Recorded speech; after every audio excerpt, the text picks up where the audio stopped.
नमस्कार माझ्या विद्यार्थी मित्रांनो, तुमचं परत यश प्राप्ती स्टडी पॉईंट ऑनलाईन प्लॅटफॉर्मवर सहर्ष स्वागत आहे. आपण 2018 ते 2024 पर्यंतच्या पोलीस भरतीला झालेल्या सर्व इतिहास या विषयाचे प्रश्नाचे ॲनालिसिस करणार आहे, जेणेकरून 2025मध्ये सर्व स्पर्धा परीक्षांसाठी तुम्हाला अत्यंत उपयुक्त ठरतील. चला आजच्या व्हिडिओचा आपण पहिला प्रश्न पाहूया. प्रश्न क्रमांक पहिला, सुरुवातीच्या वैदिक आर्यांचा धर्म प्रामुख्याने कोणता होता? याचे योग्य आन्सर असेल पर्याय क्रमांक 3, निसर्गाची पूजा आणि यज्ञ करणे. प्रश्न क्रमांक 2 पाहूया आपण. जैनाच्या पवित्र ग्रंथाला काय म्हणतात? याचे योग्य आन्सर असेल पर्याय क्रमांक 1, आगमसूत्र. जैनाच्या पवित्र ग्रंथाला आगमसूत्र असे म्हणतात. प्रश्न क्रमांक 3 पाहूया आपण. कोणत्या वेदामध्ये औषधी वनस्पतीची माहिती दिलेली आहे? याचे योग्य आन्सर असेल पर्याय क्रमांक 4, अथर्ववेद. अथर्ववेदामध्ये वनस्पतीची माहिती दिलेली आहे. प्रश्न क्रमांक 4 पाहूया आपण. भूदान चळवळीचे जनक कोणाला म्हटले जाते? याचे योग्य आन्सर असेल पर्याय क्रमांक 4, विनोबा भावे. भूदान चळवळीचे जनक विनोबा भावे यांना म्हटले जाते. प्रश्न क्रमांक 5 पाहूया आपण. भारताच्या स्वातंत्र्य लढ्यामध्ये लेखन सोडा, बंदुकी हातात घ्या असा संदेश कोणी दिला? याचे योग्य आन्सर असेल पर्याय क्रमांक 3, विनायक दामोदर सावरकर. विनायक दामोदर सावरकरांनी लेखन सोडा आणि बंदुकी हातात घ्या असा संदेश स्वातंत्र्य लढ्यामध्ये दिला. प्रश्न क्रमांक 6 पाहूया आपण. भारतीय नौदलाचे जनक कोणाला म्हटले जाते? याचे योग्य आन्सर असेल पर्याय क्रमांक 1, छत्रपती शिवाजी महाराज. भारतीय नौदलाचे जनक छत्रपती शिवाजी महाराज यांना म्हटले जाते. प्रश्न क्रमांक 7 पाहूया आपण. मंगल पांडे यांनी कोणत्या छावणीतील इंग्रज अधिकाऱ्यावर गोळी झाडली? याचे योग्य आन्सर असेल पर्याय क्रमांक 1, बराकपूर छावणी. विद्यार्थी मित्रांनो, बरेच विद्यार्थी याच्यामध्ये बराकपूर आणि मेरठ या दोन्हीमध्ये कन्फ्युजन असतात. तर याचे योग्य आन्सर असेल बराकपूर छावणी. मंगल पांडे यांनी बराकपूर छावणीतील इंग्रज अधिकाऱ्यावर गोळी झाडली. खालीलपैकी स्त्री पुरुष तुलना हा ग्रंथ कोणी लिहिला? याचे योग्य आन्सर असेल पर्याय क्रमांक 3, ताराबाई शिंदे. स्त्री पुरुष तुलना हा ग्रंथ ताराबाई शिंदे यांनी लिहिला. प्रश्न क्रमांक 9 पाहूया आपण. मुंबई हे बेट ब्रिटिशांना कोणाकडून आधण मिळाले होते? तर याचे योग्य आन्सर असेल पर्याय क्रमांक 1, पोर्तुगीज.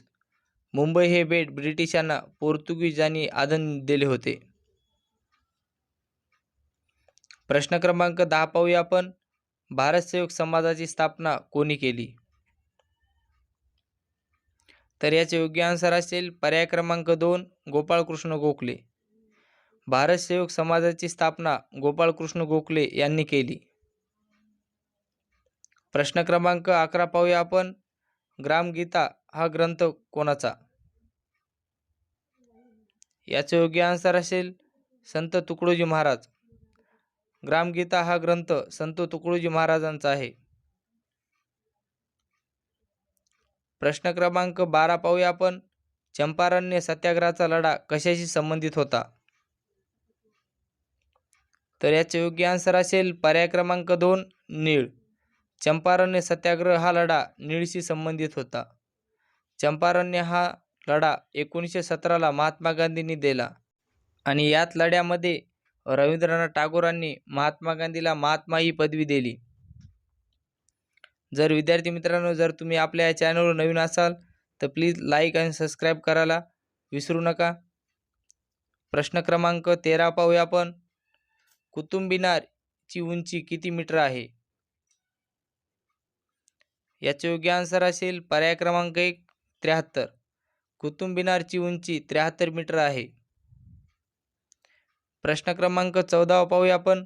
छत्रपती शिवाजी महाराजांनी सुरतेवर खालीलपैकी कोणत्या वर्षी स्वारी केली? तर याचे योग्य आन्सर असेल पर्याय क्रमांक 4 1664 ते 1670. छत्रपती शिवाजी महाराजांनी सुरतेवर 1664 ते 1670 दरम्यान स्वारी केली. प्रश्न क्रमांक 15 पाहूया आपण. खालीलपैकी कोणता किल्ला छत्रपती शिवाजी महाराजांनी सर्वात आधी जिंकला? तर याचे योग्य आन्सर असेल पर्याय क्रमांक 1 तोरणा. छत्रपती शिवाजी महाराजांनी सर्वात आधी तोरणा हा किल्ला जिंकला. प्रश्न क्रमांक 16 पाहूया आपण. इसवी सन 1757ची प्लासीची लढाई आणि 1764ची बक्सरची लढाई या तिन्ही विद्यार्थी मित्रांनो, या तिन्हीच्या जागी दोन्ही थोडं PPTमध्ये करेक्शन आहे. या दोन्ही लढाया इंग्रजांनी जिंकल्या. त्यावेळी बंगालचा गव्हर्नर कोण होता? तर याचे योग्य आन्सर असेल पर्याय क्रमांक 2 रॉबर्ट क्लाइव्ह. इसवी सन 1757ची प्लासीची लढाई आणि 1764ची बक्सरची लढाई या दोन्ही लढाया दरम्यान बंगालचा गव्हर्नर हा रॉबर्ट क्लाइव्ह होता. प्रश्न क्रमांक 17 पाहूया आपण. कोणत्या लढाईने इंग्रजी सत्तेचा पाया बंगालमध्ये घातला गेला? तर याचे योग्य आन्सर असेल पर्याय क्रमांक 2 बक्सर. प्रश्न क्रमांक 18 पाहूया आपण. खालीलपैकी कोणाचा जन्म पुणे जिल्ह्यामध्ये झाला? तर याचे योग्य आन्सर असेल पर्याय क्रमांक 1 गोपाळ हरी देशमुख. गोपाळ हरी देशमुखांचा जन्म पुणे जिल्ह्यामध्ये झाला. प्रश्न क्रमांक 19 पाहूया आपण. ईश्वर हा नेहमी एकच आहे असे कोणी म्हटले? तर याचे योग्य आन्सर असेल पर्याय क्रमांक 3 महात्मा ज्योतिराव फुले. महात्मा ज्योतिराव फुले म्हणायचे की ईश्वर हा नेहमी एकच आहे. प्रश्न क्रमांक 20 पाहूया आपण. मुंबई काउन्सिलचे पहिले सदस्य कोण होते?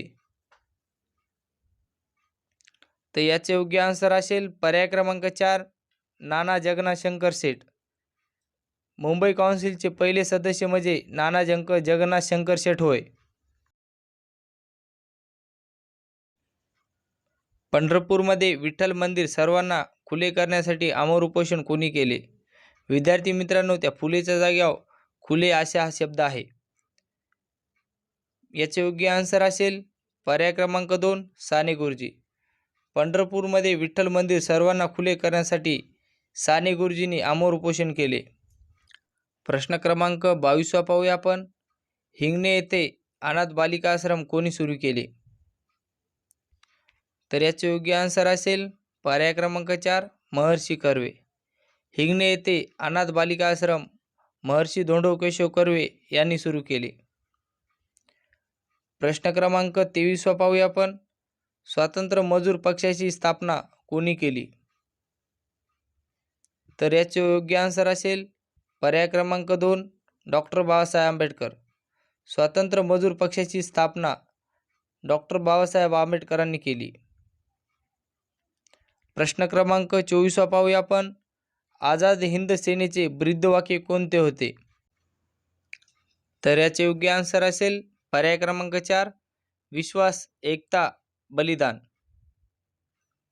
आझाद हिंद सेनेचे ब्रीदवाक्य होते विश्वास, एकता आणि बलिदान. प्रश्न क्रमांक 25 पाहूया आपण. चिपको चळवळ कशाशी संबंधित होती? तर याचे योग्य आन्सर असेल पर्याय क्रमांक 1 वृक्षतोड. चिपको ही चळवळ वृक्षतोडाशी संबंधित होती. प्रश्न क्रमांक 26 पाहूया आपण. शेतकऱ्यांनी 1918 मध्ये कोणत्या जिल्ह्यात साराबंदी चळवळ सुरू केली? तर याचे योग्य आन्सर असेल पर्याय क्रमांक 2 खेड. शेतकऱ्यांनी 1918 मध्ये खेड या येथे साराबंदी चळवळ सुरू केली. प्रश्न क्रमांक 27 पाहूया आपण. सुरेंद्रनाथ बॅनर्जी यांनी 1883 मध्ये अखिल भारतीय स्तरावर कोणत्या ठिकाणी राष्ट्रीय परिषद भरवली? तर याचे योग्य आन्सर असेल पर्याय क्रमांक 2 कोलकाता. सुरेंद्रनाथ बॅनर्जी यांनी 1883 मध्ये अखिल भारतीय स्तरावर कलकत्ता या ठिकाणी राष्ट्रीय परिषद भरवली. विद्यार्थी मित्रांनो, तुम्ही हे प्रश्न कुठे ना कुठेतरी नोट करून ठेवता अशी मी आशा बाळगतो. प्रश्न क्रमांक 28 पाहूया आपण. 1956च्या भाषावर प्रांत पुनर्रचना कायद्यानुसार भारतात सर्वप्रथम अनुक्रमे किती भाषिक राज्य व केंद्रशासित प्रदेशाची निर्मिती करण्यात आली? तर याचे योग्य आन्सर असेल पर्याय क्रमांक 1 14 आणि 6. प्रश्न क्रमांक 29 पाहूया आपण. अभंगाचे रचनाकार कोणाला म्हटले जाते? तर याचे योग्य आन्सर असेल पर्याय क्रमांक 2 संत तुकाराम महाराज. संत तुकाराम महाराजांना अभंगाचे रचनाकार असे म्हटले जाते. प्रश्न क्रमांक 30 पाहूया आपण. शीख धर्माची स्थापना कोणी केली? तर याचे योग्य आन्सर असेल पर्याय क्रमांक 2 गुरु नानक. गुरु नानकनी शीख धर्माची स्थापना केली. प्रश्न क्रमांक 31 पाहूया आपण. मनाचे श्लोक कोणी लिहिले? तर विद्यार्थी मित्रांनो, 31व्या प्रश्नाचं आन्सर तुम्ही मला कमेंटमध्ये जरूर सांगा. तुम्हाला हे प्रश्न कसे वाटतात कसे नाही मला कमेंटमध्ये जरूर कळवा, जेणेकरून मी तुमच्यासमोर असेच नवीन व्हिडिओ घेऊन येतो. आणि अजून बी तुम्ही आपल्या चॅनलला सबस्क्राईब केलं नसेल तर जरूर सबस्क्राईब करून घ्या, जेणेकरून सर्वात प्रथम तुम्हाला या व्हिडिओचं नोटिफिकेशन पडेल. चला विद्यार्थी मित्रांनो, भेटूया आपण पुढच्या व्हिडिओमध्ये. जय हिंद, जय महाराष्ट्र.